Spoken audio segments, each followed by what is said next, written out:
An American army is fighting for you. 1941, a date which will live.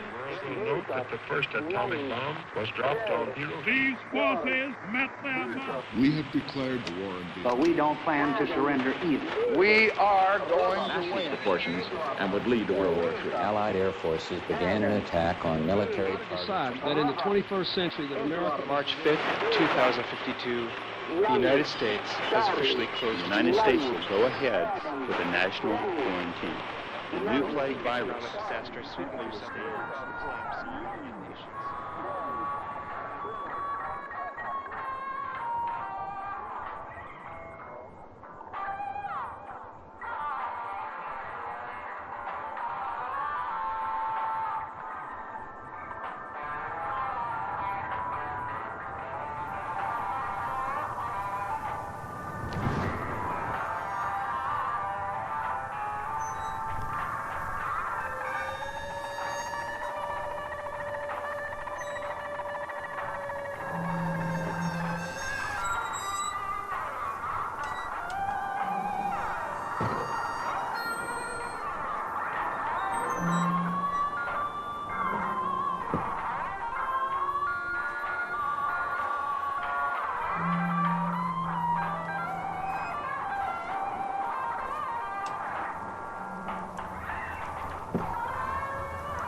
Right here, pull over. All right, ain't nothing in there.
War never changes. It was the inevitable result of the path humanity had chosen. Everyone who entered into the conflict expected victory. Everyone was optimistic. But as the hostilities escalated, optimism faded, and society began to collapse. The great vaults were built to house the wealthy, the powerful, the influential, and those deemed necessary to their survival. Inside, resources and technology were stockpiled, a final defense against the coming Holocaust. With the past behind them and the present destroyed, they looked to the future. The sturdy Vault Zero was to be the nucleus of the Vault network, housing the greatest leaders, artists, and scientists. The inhabitants of Vault Zero were to reunite the vaults and lead the people to a new life, a new world. But after the bombs, the world would be a harsh one. To ensure the creation of a post-nuclear utopia, the Vault dwellers would need help. Machinery was constructed to tame a land hardened by the ravages of war, then tempered by nuclear winter.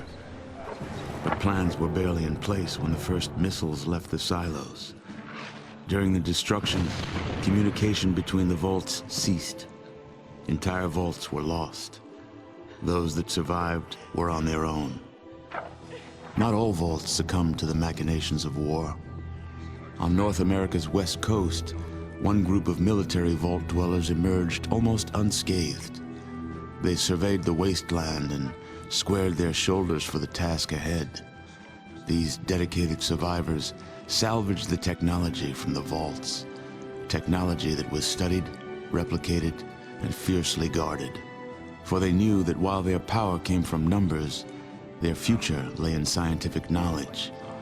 In time, they formed the Brotherhood of Steel. The Brotherhood used their knowledge to drive back the atrocities of the wasteland, proclaiming themselves the technological saviors of mankind.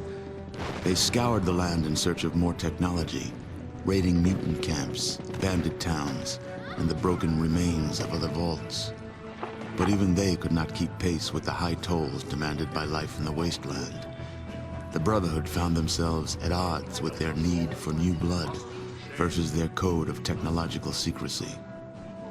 The debate was lengthy. Finally, the elders ruled against sharing the technology with outsiders, convinced that they would endure as they had before. Further discussion was discouraged, and the elders ordered the minority on a mission across the wastes. Super mutants, the foot soldiers of a conquered army, had been forced into a retreat across the mountainous barrier to the east. The Brotherhood constructed airships and dispatched the minority to track down and assess the extent of the remaining super mutant threat. But disaster struck while crossing the Great Mountains. A great storm gripped the main airship and flung it far from its course. The mighty ship was badly damaged. The smaller sections were torn from the main craft, never to be seen again. Many of the expedition's leaders were lost to the winds. The fraction of the crew that still survived struggled to keep their ship aloft before finally crashing on the outskirts of a once thriving metropolis, a city once called Chicago. Broken, scattered, and scarred, they took stock of the situation and once again squared their shoulders to the task ahead. The Brotherhood had much to offer the surrounding villages. They traded advanced medicines in exchange for food and labor. They traded protection from bandits in exchange for new recruits. In time, their ranks began to swell. Separated by distance and ideology from the main Brotherhood forces, the minority was free to forge a new Brotherhood of Steel, one that reflected the ideals they had strived for all along. However, one's future in the wasteland is never certain, for an old power has awakened, also bent on making this land its own. Life in the Brotherhood is about to change.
10 hut.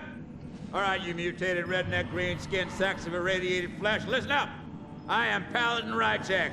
I am in charge of training you backward maggots in the art of war and survival. In my time in the Brotherhood, I have personally trained more than 50 initiates, and I am proud to say almost 14 of them are still alive and kicking.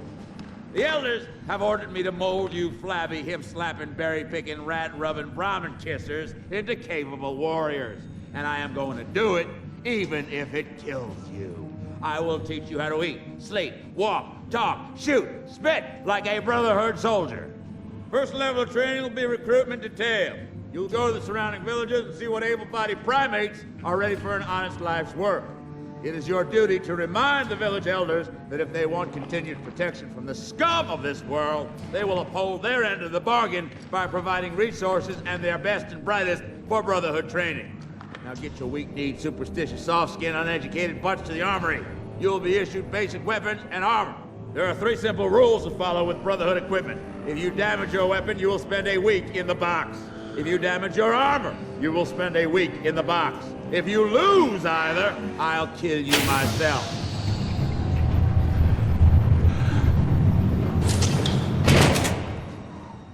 And one final thing, ladies. Welcome to the Brotherhood of Steel.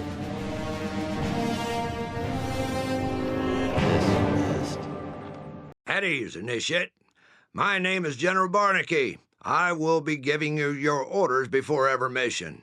But before that, I'd like to personally welcome you aboard.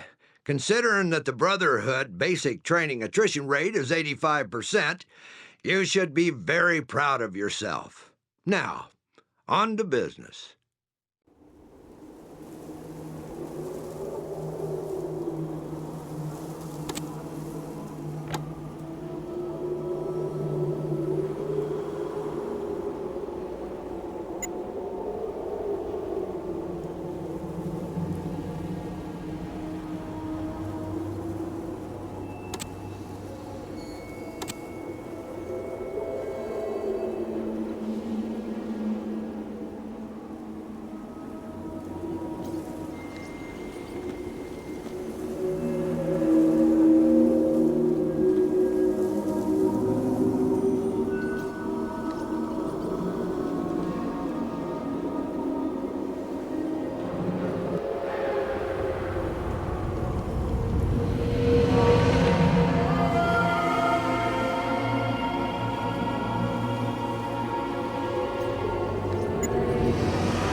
Greetings to the Brotherhood of Steel. You are speaking with Charon, elder and tribal father to Brahmin Wood. You have arrived none too soon. Our village has fallen to raiders who rode out of the darkness. Some of my people escaped death.